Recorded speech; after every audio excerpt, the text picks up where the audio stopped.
Sejam todos bem-vindos para mais esse dia de adoração e vamos ter essa comunhão na palavra.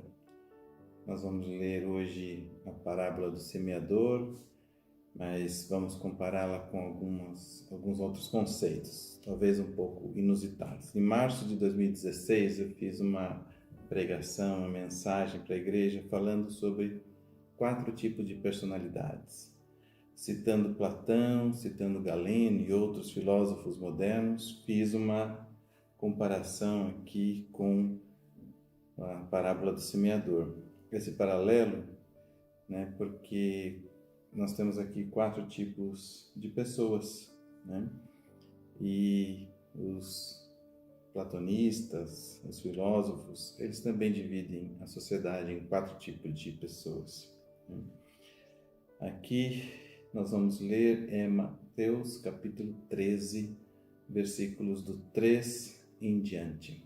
Mateus 13 diz assim: E de muitas coisas lhes falou por parábolas, e dizia: Eis que o semeador saiu a semear, e ao semear, uma parte caiu à beira do caminho, e vindo as aves a comeram. Outra parte caiu em solo rochoso, onde a terra era pouca, e logo nasceu, visto não ser profunda a terra. Saindo, porém, o sol a queimou, e porque não tinha raiz, secou-se. Outra caiu entre os espinhos, e os espinhos cresceram e a sufocaram. Outra, enfim, caiu em boa terra, e deu fruto, a 100, a 60 e a 30 por 1. Quem tem ouvidos para ouvir, ouça. Nós sabemos que um dos tipos de personalidade humana são aquelas pessoas do tipo fleumático ou racional, estritamente racional, chamado de cabeça dura. É o comparado ao solo duro aqui nessa passagem, onde a semente da palavra de Deus não penetra. Mas os outros 3 se referem àqueles em cujos corações a palavra de Deus germinou. E comparei com 3 tipos de personalidades, então, como se no reino de Deus, na igreja, encontrássemos esses 3 tipos de cristãos que se alternassem no meio da comunidade. Às vezes, os mesmos cristãos experimentam fases da sua vida que se identificam com uma ou com outra dessas classificações que eu mesmo defini e criei aqui, que seriam: primeiro, o covarde; segundo, o conformado; e terceiro, o corajoso. E eu vou explicar. Exemplos de cristãos assim existem por todo o Evangelho, por toda a Bíblia. Você vê cristãos que acabaram se mostrando covardes, conformados ou corajosos. Os covardes são aqueles que não têm ou não estão com suas raízes fincadas profundamente em solo fértil. Crescer em meio ao solo rochoso, não tendo raízes em si mesmo. Lhe chegando a angústia ou a perseguição, no momento da dificuldade, da provação, ele se escandaliza. Me lembro os apóstolos naquele dia em que, num barquinho, no meio a uma tempestade, enquanto Jesus dormia, se escandalizaram. Ficou difícil? O calo apertou? Entra em pânico, foge, grita, murmura, abandona o barco, se escandaliza. Esse é o cristão covarde, não produz fruto. Os conformados, ou também podiam chamar de confortáveis, são aqueles que cresceram em meio aos espinhos, têm aparência de espiritualidade, mas estão confortáveis, acostumados com as mordomias do mundo, as fascinações das riquezas, têm talento, têm potencial, mas seduzidos por tudo aquilo que é passageiro e temporal, se esquecem do que é eterno e fracassam. Na verdade, me ocorre agora como exemplo Ananias e Safira. Vocês se lembram deles? Venderam suas propriedades, doaram à igreja o valor da terra e depois mentiram a Pedro e aos demais apóstolos, omitindo uma parte. Ninguém obrigou eles a vender, ninguém pediu eles para vender, fizeram isso espontaneamente, mas depois mentiram e acabaram morrendo. O jovem rico que queria ser perfeito, mas tinha um amor enorme a seu dinheiro e não era capaz de abrir mão dele. Esse é o cristão conformado, esse é o cristão confortável, não quer sair da sua zona de conforto. A sedução das riquezas o sufoca e ele não produz fruto. Mas existe um terceiro tipo, que é o corajoso. É aquele que ouve a palavra e a compreende. A palavra de Cristo encontrou eco no coração fértil desse cristão. Aqueles que são verdadeiramente transformados. Esta planta germinada no coração dele frutifica e produz a 100, a 60 e a 30 por um. Você já se perguntou por que disso? Sabe, porque seria isso, produzir a 100, a 60, a 30. Deus abençoa de tal forma os cristãos corajosos, eles frutificam tanto para suprir a deficiência dos outros cristãos, aqueles que estão numa fase covarde ou confortável, conformada. A igreja é composta de uma mescla de cristãos covardes, conformados e corajosos.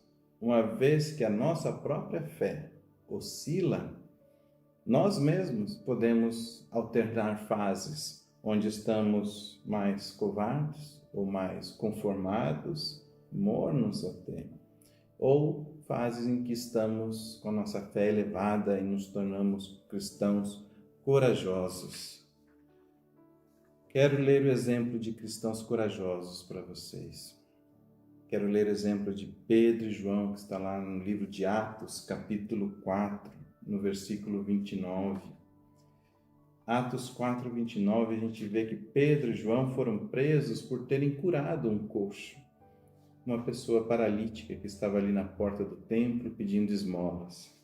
E por estarem pregando no templo, em nome de Jesus, os sacerdotes o prenderam, juntamente com os saduceus. Eles estavam falando sobre a ressurreição, os saduceus não criam na ressurreição. Prenderam os dois apóstolos. Mas, temendo o povo, que estava em grande euforia por causa daquele que havia sido curado, não tendo também do que o acusarem exatamente, acabaram liberando Pedro e João. E eles retomaram a pregação. Voltaram para o ministério, mas antes eles oraram junto com a congregação. E é isso que eu gostaria que vocês lessem comigo. Está lá no livro de Atos, capítulo 4, a partir do versículo 29. Do 29 ao 31. Nós lemos assim a oração deles, da congregação. Agora, Senhor, olha para as suas ameaças e concede aos teus servos que anunciem com toda a intrepidez a tua palavra. Enquanto estendes a mão para fazer curas, sinais e prodígios por intermédio do nome do teu santo servo Jesus. Tendo eles orado, tremeu o lugar onde estavam reunidos. Todos ficaram cheios do Espírito Santo e com intrepidez anunciavam a palavra de Deus. Os apóstolos todos, juntos, retomaram corajosamente e com mais ousadia a pregação do Evangelho. E sabe por quê? Porque eles estavam cheios do Espírito Santo, eles estavam cheios de fé, eles estavam encorajados por Deus, eles oraram, se uniram. Você sabe que a união faz a força, não é assim? Agora, esta união com a união de Deus torna todos nós muito mais poderosos. Foram presos novamente. Isso que acontece aqui. Pregaram, anunciaram, curaram um monte de pessoas, fizeram muitos milagres. No capítulo 5 a gente vê de Atos sobre isso. E acabaram sendo presos novamente. Dessa vez, todos os apóstolos foram presos.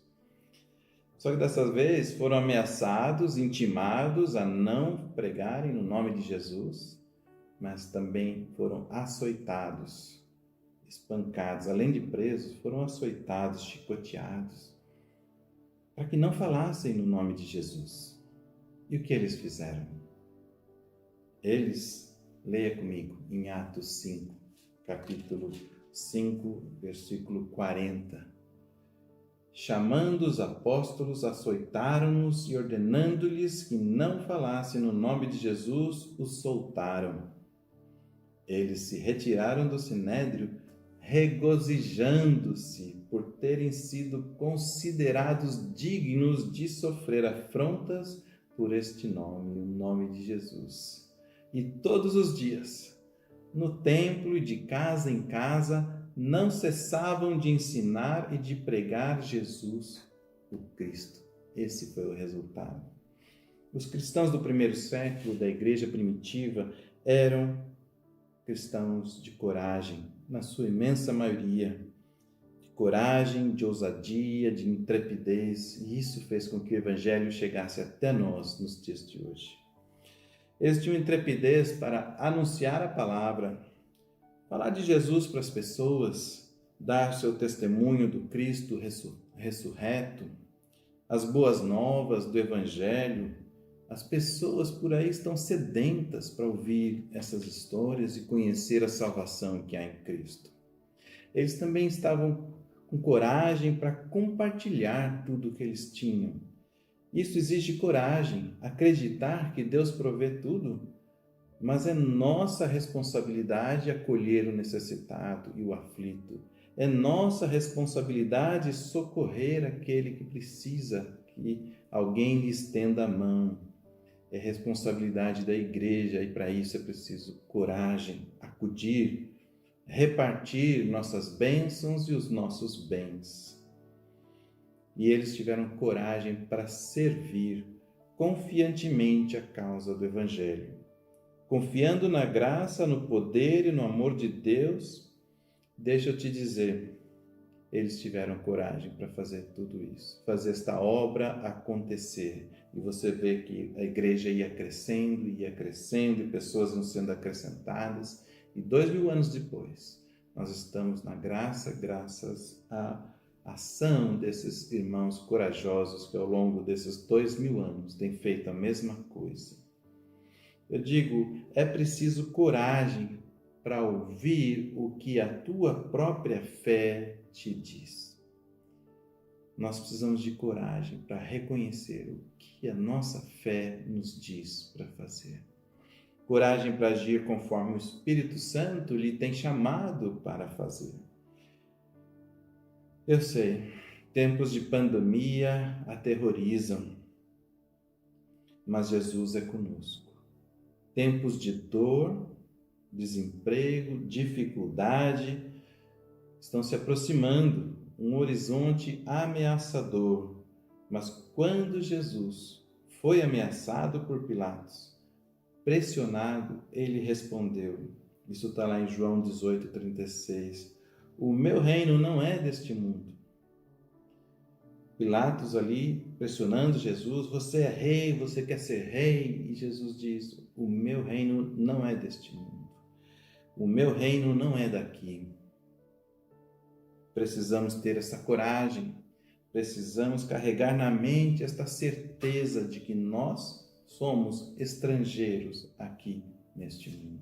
Precisamos acreditar confiadamente nisto, lembrando sempre das palavras de Jesus. No mundo passareis por aflições, mas tende bom ânimo, eu venci o mundo. Sejam corajosos, frutifiquem, anunciem, compartilhem, sirvam.